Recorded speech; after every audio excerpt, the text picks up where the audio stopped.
Salam sejahtera Malaysia, selamat malam, selamat pagi, selamat tengah hari, selamat apa-apalah selamat. Tuan-tuan dan puan-puan yang dihormati sekalian, saya budak baru belajar, kalau salah tolong tunjukkan. Saya tidak ada apa-apa pengetahuan undang-undang, sebab itu saya perlu belajar.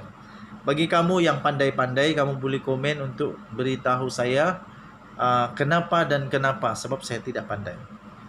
Persoalan yang saya ingin utarakan di sini adalah di antara fakta kesnya begini. Najib Razak dia minta tolong kepada Queen Council untuk tolong dia dalam rayuan terakhir. Lepas itu Mahkamah Persekutuan menolak permohonan itu kerana satu, tidak ada merit, kedua, kenapa tiadakah lagi peguam-peguam di Malaysia yang bagus. Dan mahkamah turut mengatakan bahawa Tan Sri Shafie Abdullah jauh lebih bagus daripada si Jonathan Laidlaw. Jadi ditolak oleh mahkamah. Akhirnya Najib Razak, setelah ditolak mahkamah Jonathan Laidlaw, dia pecat pula. Dia gugurkan firma guaman Tan Sri Shafie Abdullah. Dia gugurkan. Kemudian dia melantik 2 firma peguam yang baru. 2. Yang satu Hisham Tay, satu lagi Zaid Ibrahim. Zaid Ibrahim lah. Okey, jadi selepas itu apa yang terjadi? Mereka pun tiba-tiba tiba-tiba peguam-peguam Najib Razak ini membuat pengumuman bahawa mereka akan tarik diri daripada berhujah, daripada mewakili Najib kalau permohonan ataupun rayuan terakhir itu diteruskan pada tarikh yang sama. Akhirnya mahkamah menolak rayuan penangguhan dan meneruskan tarikh itu seperti yang sudah dimuktamadkan. Tuptap, peguam-peguamnya enggan untuk berhujah lagi. Dan Najib Razak telah menggugurkan Zaid Ibrahim punya firma guaman, digugurkan. Soalan saya ialah, kenapa Zaid Ibrahim yang kena gugur dan bukan Hisham? Inilah yang saya mau kamu beritahu kepada saya. Kenapa Zaid Ibrahim yang digugurkan dan bukan Hisham? Kalau kita melihat kepada sejarah pengalaman Zaid Ibrahim, saya fikir Zaid Ibrahim jauh lebih, dia punya pengalaman tu lebih besar. Kerana kalau saya tak silap, kalau silap tolong betulkan. Dia pernah menjadi menteri undang-undang kalau saya tidak silap. Jadi pengalaman dia itu bukan alang-alang, tapi kenapa dia yang digugurkan? Ini yang saya tidak faham. Ini yang saya tidak dapat hadam. Kenapa Zaid Ibrahim yang digugurkan? Kenapa bukan Hisham yang digugurkan? Sedangkan Hisham pun sama tidak mau juga berhujah. Dua-dua tidak mau berhujah.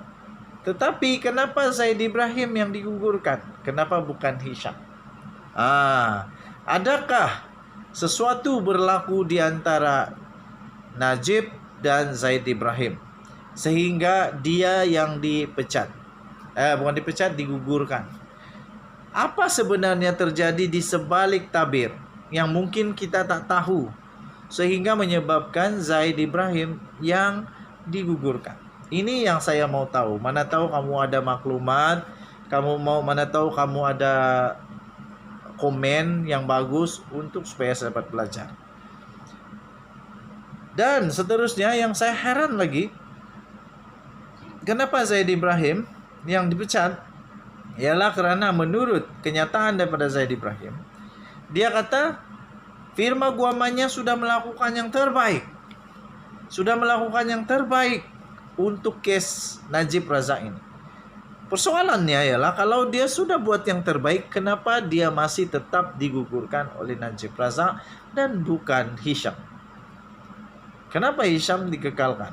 Apa kelebihan Hisham dan firma guamannya?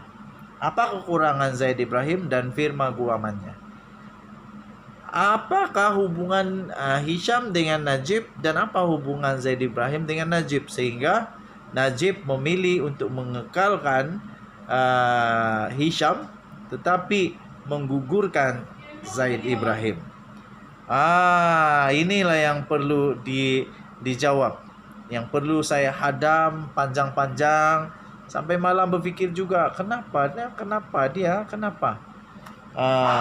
apa sebenarnya dan kenapa itu berlaku.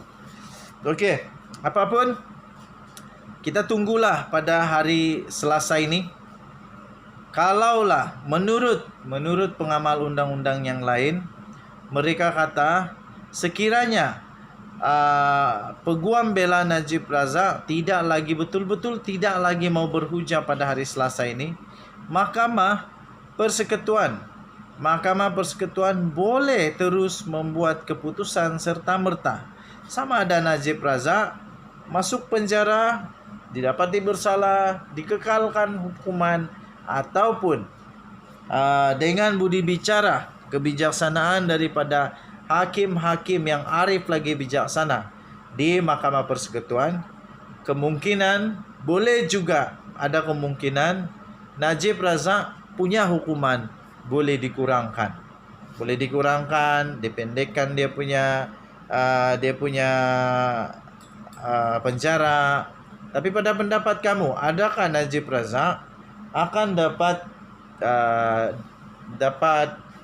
budi bicara baru daripada hakim-hakim Mahkamah Persekutuan? Adakah mereka akan membuat satu keputusan yang baru untuk mengambil kira? Ialah kita akan ambil kira juga jasa-jasa Najib Razak atas negara Malaysia, bagaimana dia membantu rakyat. Jadi kalau itu semua diambil kira, kemungkinan Najib Razak boleh dapatlah pengurangan dalam penjara dia. Tapi kurang atau tidak, Najib akan tetap dapat title baru, yaitu banduan di penjara. Kalau dia kalah, dia masuk penjara, dia akan dapat title banduan pertama Perdana Menteri Malaysia. Bekas Perdana Menteri Malaysia jadi banduan. Harap-harap ini jadi pengajaran yang penting untuk semua orang yang ada kuasa. Denyut nadi suara rakyat bergema di channel ini. Bye-bye.